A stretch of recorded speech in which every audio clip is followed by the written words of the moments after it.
So let's talk about, how did you sort of get discovered for Apur Sansar? Well, discovered is right. We were in Asansol those days, and my father was posted there. And we already knew that Manik was already very famous. He had made Pather Panchali, he had made Aparajito. And there was this big hunt for Apur's wife, Aparna, young girl. So there were a lot of ads in the paper. And one of my cousin in Asansol very jokingly said, "Why don't you apply?" So we laughed, and end of conversation, came back to Calcutta, and I was schooling there I was staying with my grandparents, and I used to go to Diocesan and back by bus every day. And one morning, rather afternoon, when I came back, a man met me at the doorstep and said, "What's your name?" So I got slightly nervous, and so he asked me my name. I told him. "What's your father's name? What's your telephone number?" At that point I got very nervous, but I was at the doorstep, so I was all right. And then I went, I told him. And then I think he contacted my parents. And anyway, Manik had posted spies in front of all the schools, and they were following all these young people home. And thank God nobody was bashed up in the process. So my father, Manik, spoke to my father, and he said it's all right, because by that time he was very famous. It was a very prestigious thing, and the book Pather Panchali was widely read in Calcutta and very acclaimed. So all my father said was that do a proper screen test, and if you feel she's not up to it, for God's sake, don't take her. Don't make a fool of her or anything like that. So Manik called me for a screen test. I went, and I stood there in front of the camera, and he said, "Turn right, look straight, look up, look down. Excellent, fine, cut." And that was it. And then I reported for work. Of course, I got a script beforehand. And I was 13, Ramesh, and I got a script. I got all my scenes in advance, every one of them. And then I reported for work. Did he talk to you about the character, or about what you were supposed to do when the first day you reported for work? Not the first day, but earlier he kept meeting me, and you know how intense his eyes are. He kept looking at me, but not once did he intimidate me or worry me or scare me. I wasn't at all, I was totally at ease. I called him Manikda, and his wife was Monkudi, and I was totally at ease. Only thing he said, "Don't wear skirts in front of me." And you look too young. Not very much, not in depth. He said, "Have you read the book?" I said, "Yes." Then he asked me, "Have you read the script, and do you have any questions?" So I said, "No." And that was that. And the first day he looked at me, he did my, supervise the makeup and all that, what I had to wear. Saris were personally selected by him. And that's it. What was the first day's scene? Can you talk about that, the first day? Yes, I remember that vividly. The first day's scene was when Apu brings his wife home to Calcutta for the first time. And the scene was that I enter the room and, enter my married life, for the first time. And the scene was, the first shot was that I was in, there was this closed door, and the camera was on the other side of the closed door. And I was behind the closed door with Soumitra. And it was Soumitra's first film also, but not his first days of shooting. So I was standing there, and Soumitra said, "Best of luck." So I said, "Thank you." And I heard Manikda's voice, camera, sound, enter. So I opened the door, entered, and there were these bright lights, and I was kind of perplexed and slightly dazed, and I couldn't hear very well. It was a very strange feeling. And through all that, I heard Manik's voice. Take one step forward, look up, look slightly towards your right. Excellent, wonderful. One more step, a little bit of a sigh, cut. Lovely, next shot. So that was it. And strangely, what I felt later was like how Aparna felt and what I felt was somewhat similar. Like she was entering, not knowing what to expect on the other side of the door. And for me, it was the very first step, crossing the threshold. And we felt a little bit of anticipation, a little bit of fear, nervousness. And that's it, like facing the... How was he to sort of after you first got initiated into that scene, and how was he to direct you? How did he explain to you the character, the nuance? Especially those little touches that he brought in. I still remember that scene, for instance, where you wake up the first morning after your marital night. Yes. How was that explained to you? How was that? He just explained the scene, like he sat down in front of me, and he told me what to do. Just explain the scene. This is what's happening. I think he realized I was very young. He didn't confuse me with lot of details. That was in his head, and all he wanted me to execute, to perform, and actually not to worry too much about the details. I think he was right. I remember the first day. The scene that you're referring to.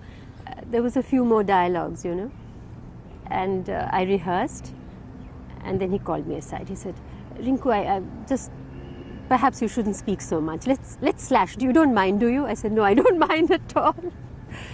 And so like that. He kept guiding me, and then he kept made me rehearse only a couple of times, not if that at all. Just perhaps often it was just one rehearsal and then take. I think later on at Nayak's stage or Shimabadha's stage, he would explain, he would have a chat. But during Apur Sansar, there was hardly any, it was just no direction as such. It was just say that, "Rinku, this is the scene, and I want you to go to the door and just look back and say a few words and go out." And then I did it. And if he found there was something wrong, he would say, "Okay, don't look back," or "close the door gently." That sort of thing. But not a character analysis or that particular scene. This is your night after, and therefore, nothing like that. There was a lot of sensitivity still in that. That whole yes. thing that he created. That scene became. Especially when he opens that cigarette packet. Can you explain the scene a little bit? Well, I remember it exactly, how I get up and then the knot, and, then I come back and I sort of hit him gently, and that he said, "Don't hit him like that, it's looking very anglicized gesture. Hit him firmly." And then I go out, and then the chula, right? Yes. I haven't seen the film for a long time. That was Manik's wedding present to us, Apur Sansar. And then the chula, then the railway track, right? Then I hear the train, then I come back. No, I don't come back. I'm doing it while he wakes up, and then he opens the cigarette packet and he looks and he sees and he smiles. And before that is the hairpin. That became, immediately the couple was endeared to the entire Bengali youth, I think. The world youth. The world youth, yes. And Aparna became everybody's... You did Apur Sansar, and I think the next film you did with him was Devi. That's right, yes. That's a character which again was, a bride who comes in, and yet here she goes under a psychological trauma. Yes. There is a... Yes. Can you talk a little about Devi and what it was, how you got that? Again, Ramesh, you must realize I was, Devi when I was 14, right? And now my perception is different. But at 14, my perception was entirely, I mean, it was like coming to work was meeting Shubroto. I used to call him Shubroto Kaku then, now I don't. And Purnenduda, and it was like family, Bhanuda, Anil Babu. It was, you know, and they would say, what do you want to eat? What do you want to drink? And I would just be there. Somebody would do my makeup, somebody, and I remember during Devi, Shubrotu, as usual, used to take hours lighting up, and I used to go to sleep. In that scene, you know, where when the mental breakup had already started, breakdown rather, had already started. And you remember the scene where the child comes in, the ball comes inside, and he's scared, and I call him, and he's terrified, and he runs away. So I used to sleep, and they used to wake me up, and I did my bit, and then went back to sleep again. And but were you aware of the character, that you were playing a character who had a certain amount of, you know, was undergoing? No. Did the story hit you? No. Apur Sansar, the romance hit me. Devi, I felt instinctively that it was bizarre. You know, whenever the makeup, or whatever scene I was doing, I felt it. But in totality, no. I didn't analyze the character. I didn't consciously say that I'm, just a wife at this moment, a normal person who's loved by her husband, who leaves her and goes away for further studies, etc. And now I'm going to change into this, and the conflict has started. No, I didn't plan. That was in Manik's mind. I just went to work and worked every day, whatever I was told to do. You know, there was not a conscious, I didn't plan my character as such, no. You know that scene where Chobi Biswas comes and prostrates? Yes. Can you describe a little bit of that? Because I can only tell you what I felt, because I suddenly felt terrible, because Chobida, again, an elderly person, and a great man in the film industry then. And I had known him, and I always touched his feet. Every day I touched his feet when I came to work. And suddenly, I mean, and not only touching my feet, the way he falls at my feet, I mean, it was terrible, and I felt it, you know, the withdrawal and the total shrinking of myself. And it came very naturally. Only thing, the scratching on the wall, the nail bit, that was done over and over again, because that particular Manik wanted, you know, that clawing of hand, and that was elaborate, and that Manik planned, and we all had to do it exactly the way he wanted. You know, the framing and everything. The rest was... And after that, you are then almost enthroned as a Devi. Yes, and yes. How did you feel? Because you, after all, come from Bengal, and you must have, you know, related to... Yes, but you see, what you're asking me is now what then I knew. But at that stage, all I felt was that, I think I felt what the character felt, really, that what is happening. You know, a little bit of perplexity. And there I used to sit all day practically. I used to sit in one place while everybody went about their business, and the camera was placed and the lighting was being done. And a lot of people used to come and collect there. And one day an old man, and again a very old man, came and touched my feet and started crying and said, you know, I've got a very ill grandchild at home. Can you please do something? Can you save him? You know? So, I mean, that sort of thing happened a couple of times. In reality? In reality. While the shooting was in progress, you know, while not actually the shot was on, but, you know, he had heard from somewhere. And so I used to sit there and feel very, very tired at the end of it, you know. But now that you look back, I mean, that was now your perceptions then were little, you know, as an innocent young girl. When you look back now, what do you think of that character, Devi, and what do you think of the whole scene, you know, your experience with Manikda and working? I mean, it was such a complex character, and it was such a beautiful film, and and I mean came so early in my life, you know, my very second film. I still consider that's the best role of my life, you know, and sometimes I think if had I been aware of the enormity of the role, would I have done it better? But I frankly think no. Now I understand the whole thing better, perhaps. But then I was more spontaneous, I was nearer the age. So what I'm trying to say is that Manikda's casting, he takes people who really suit the role.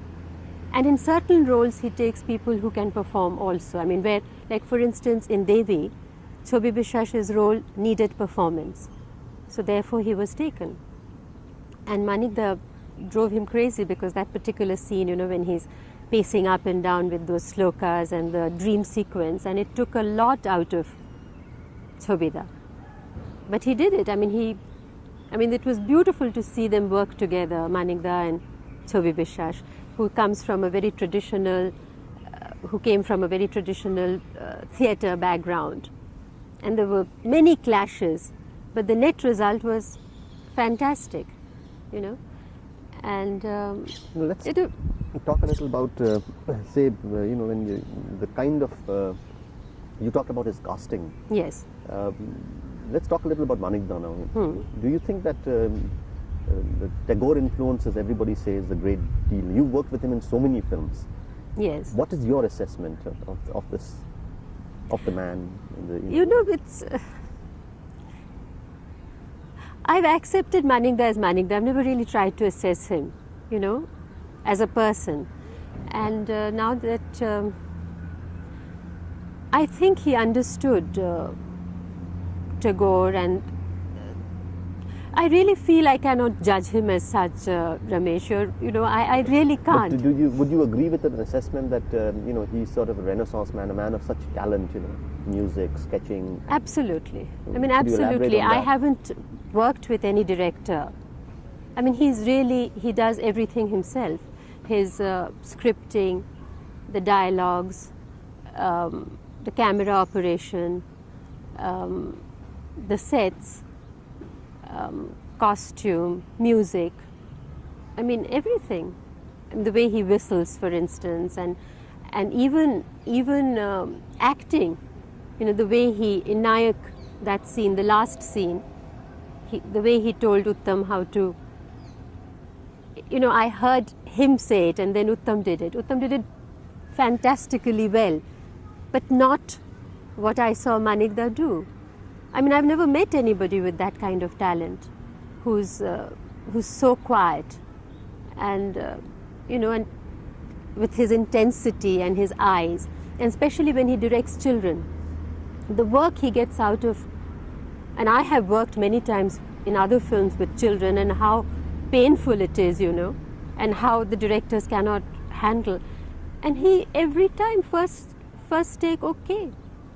I mean, in Apur Sansar, Kajol, of course I didn't personally work with but I saw the work. And in Devi, that little fellow, in Aronit Din Ratri, that little fellow, I mean, they were brilliant. And you know, he would just sit down at their eye level, look at them, and just chat, and really not much explaining, just read out the scene and say, you know, I want you to do this, and always eye contact, you know. And they understood. And all the children in Manikda's film are so innocent and intelligent.